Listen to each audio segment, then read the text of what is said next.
Hello everyone, welcome to my YouTube channel. So my today's topic is co-partnery.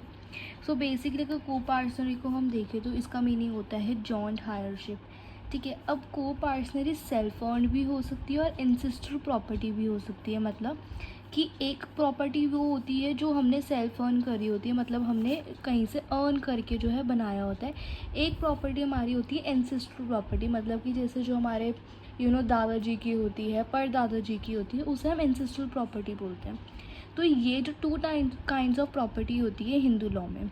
Under Hindu law where a person possesses an interest in ancestral or co-partnership property, he is not the sole owner of it, and his son, grandson and great grandson acquire right by the birth. Only in Mitakshara school, not Dayabhaga.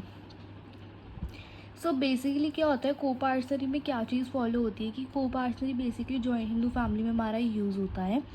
And इसमें क्या होता है कि अगर कोई भी हमारी ancestral या फिर को-पार्टनरी प्रॉपर्टी है तो वो ऐसा नहीं है. अब फॉर एग्जांपल आप देख लो, एक्स हैं, ठीक है, उनके बेटे हैं ए, एक्स सन, ठीक है. अब वो ए की होगी, जो उसके को-पार्टनरी होंगे वो ए होंगे, एस होंगे, ग्रैंड सन होंगे एंड ग्रेट ग्रैंड सन होंगे. ठीक है. ऐसा ही नहीं है कि वो से प्रॉपर्टी को-पार्टनरी एक नहीं होता. ठीक है. को-पार्टनरी मिनिमम 4 लोग होते ही होते हैं. अब हम आ जाते हैं, women have been introduce at co-partners under the Hindu succession amendment act 2005. The daughter has been given this right section 6 sub clause 1.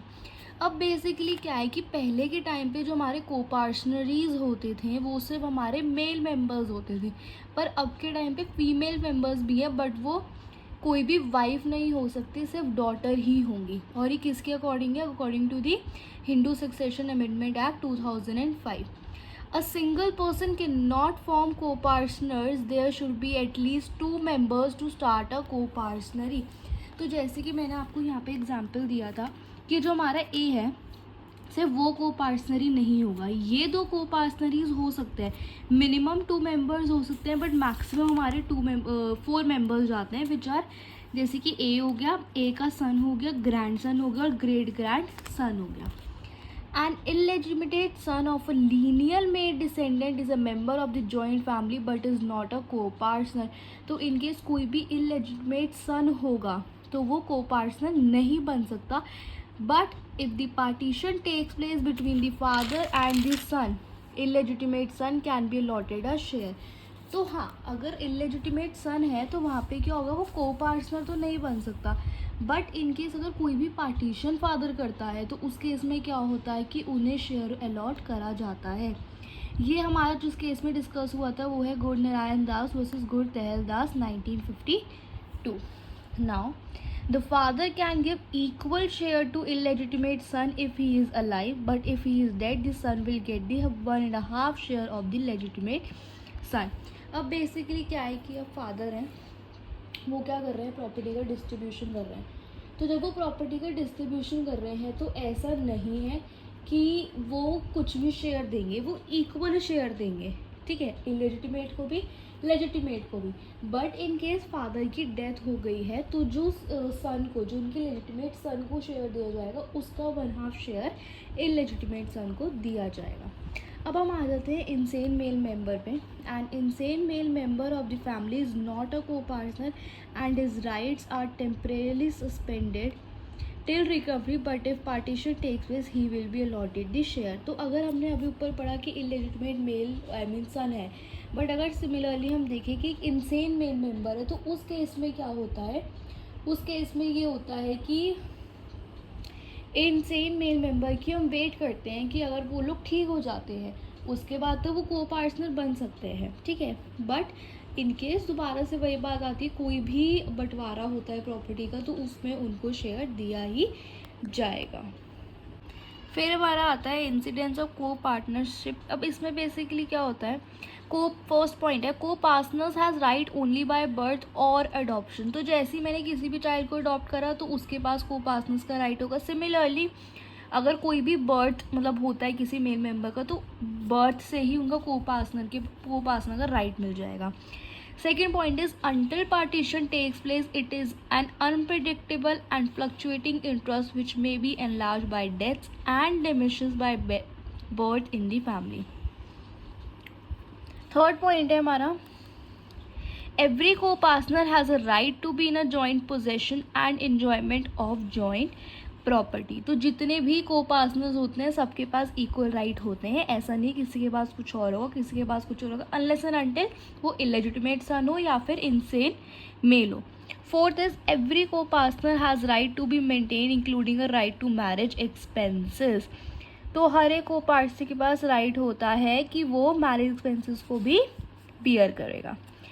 Fifth point है every co partner is bound by the alienation made by the कर्ता for legal डिसिटीज और benefits of the estate. तो जो को partner है वो सारी वो चीज़ें मानेंगे जो कि कर्ता ने एक लीगली बोली है. अब कर्ता मैं आपको आगे वाले उसमें बताऊंगी कि कर्ता के क्या रिस्पॉन्सिबिलिटीज़ होती हैं, क्या पावर्स होती हैं. अभी के लिए आप इतना समझ लीजिए. सिक्स पॉइंट है every co partner has right to object and challenge alienation made without the consent made without legal restrictions. Basically हर एक को पार्टनर के पास राइट होता है कि वो कोई भी एक अगर उन्हें कुछ भी चीज़ बोलनी है या अपना कोई भी व्यू पॉइंट रखना है तो वो रख सकते हैं. ऐसा नहीं है कि हम उन्हें मना कर देंगे कि आप ये नहीं रख सकते हैं, वो रख सकते हैं. हर को पार्टनर के पास स्पेसिफिकली ये राइट होता है. ठीक है, अब हम आ जाते हैं कि को पार्टनर दया भागा में क्या डिफरेंस है और मिताक्षरा में क्या डिफरेंस है. तो दया भागा versus Mitakshara. In case of Daya Bhaga, the right of property is not given to the children from birth, but in Mitakshara rights are given from birth. दया भागा में अगर देखें तो चिल्ड्रंस को बाय बर्थ राइट नहीं दिया जाता को-पार्टनर का, पर मिताक्षरा में दिया जाता है. इन case of Daya Bhaga father can sell his property without childrens permission, and in case of Mitakshara the father have to take permission from the children. Daya Bhaga के केस में क्या होता है कि फादर विदाउट उनकी परमिशन की प्रॉपर्टी सेल कर सकते हैं, but this is not in Mitakshara. Mitakshara में फादर को परमिशन लेनी पड़ती है चिल्ड्रंस की. Third point is in case of father's death the property in case of दया भागा is given to both son and the daughter, but in case of Mitakshara the property is only given to the son. Mitakshara basically होता है ये कि सिर्फ सन की बात करी जाती है, सन की, ग्रेट सन की, ग्रेट ग्रेट ग्रैंड सन जो भी है इनकी बात करी जाती है. तो इसलिए जो हमारा दया भागा में होता है इसमें बोथ सन एंड डॉटर को प्रॉपर्टी दी जाती है अगर फादर्स की डेथ हो जाती है, but in case of Mitakshara only property किसको दी जाती है, सन को दी जाती है.